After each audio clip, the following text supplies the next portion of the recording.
This tutorial is going to talk about how to use the pen tool in Illustrator. We're going to use the pen tool to create lines for some site plan diagrams here. In particular, we're going to create a just very simple circulation diagram that talks about different hierarchies of circulation paths across our proposed site. On this page, I've got an 11 by 17 with two site plans. We're going to have two separate diagrams on this sheet right here. We'll start on the left diagram, and I'm just going to zoom in just a little bit right here. And you'll notice that I've got a couple different layers in here. The first layer has the site plans on here. And just so I'm not clicking and accidentally moving them, I'm going to lock that layer right here.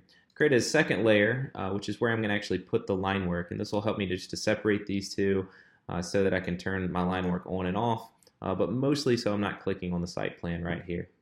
Now the shortcut for the pen tool is P, and I'm going to hit that now, and you'll see that it selects the pen tool right here. The pen tool is going to work a lot like Polyline does in AutoCAD. I will simply click a point and then click a second point here. I can keep clicking, but when I'm finished with that, I'll just hit escape, and that'll finish that line right there. Now let's take a look at this line. You'll notice that it's created both a line that was my initial intentions, but also it's filled in white right here. And this corresponds to Illustrator's white fill and black outline that are showing right here, the black stroke on this.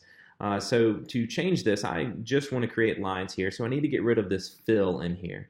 I can click on the fill to bring it to the foreground, and anytime you see white with a red slash through it, it will eliminate the color right there.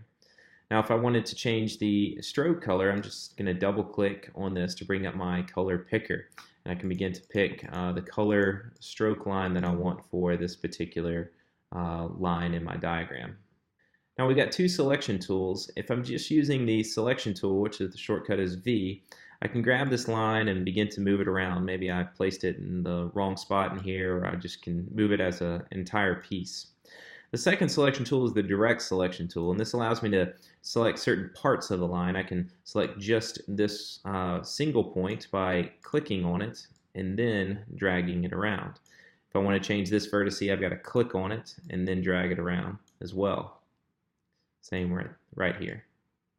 Now in this case, I'm going to delete this line, and if I delete just that one point using the direct selection tool, it actually just deletes that one vertex. If I use the selection tool, I'll undo that, and I select the line and hit delete, it deletes the entire line. At this point, I'm going to recreate a few of the key axial lines that I want to highlight as primary circulation lines in here. That one, and we'll do this one as well.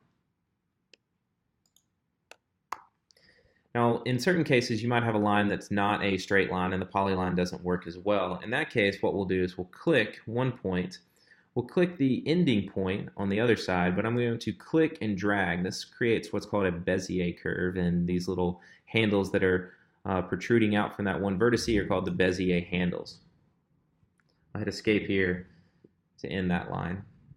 I'll go back to my selection tool, and I'm going to select one of the lines right here. You'll notice up top, because I'm in the Essentials Classic interface, I can actually change the weight of that by changing the stroke. There's going to be a lot more ways that I can affect this line in the stroke panel. I'm going to go to Window and Stroke right here. You can see the icon for it right here. Now, you might have it to where it just shows the weight. You might need to click on these three lines right here to do Show Options to see all of these different components. I can continue to bump the weight up for this line. I can also click on Dash Line and begin to affect the spacing of this. You can see the last dash line I had a lot of different parameters.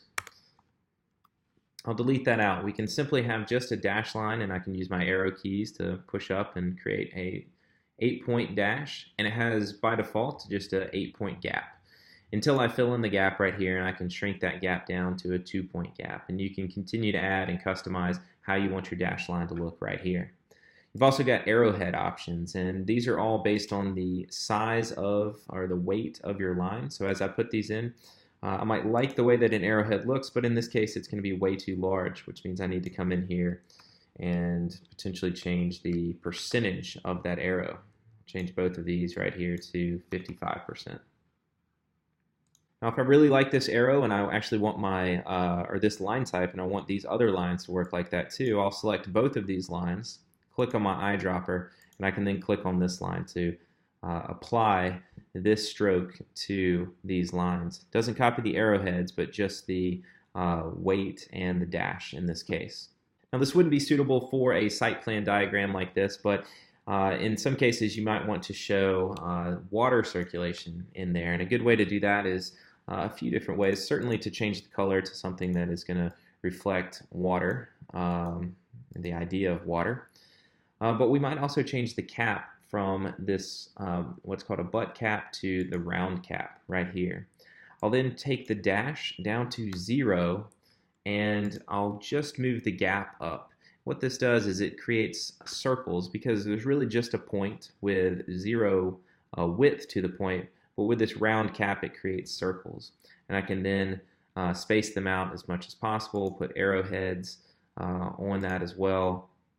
And this becomes a great way to actually demonstrate water movement in either a section or a perspective, and potentially even in a site plan like this.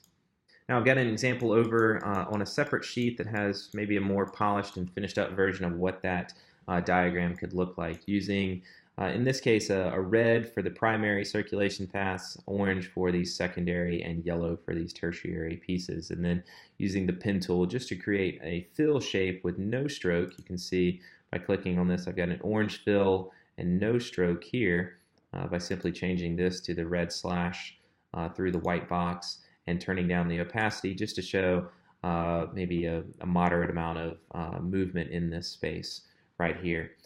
Using the pen tool in Illustrator to create both lines and shapes can be a really effective way to create site plan diagrams or diagram on top of your sections, perspectives, and any other type of design drawing you might be creating.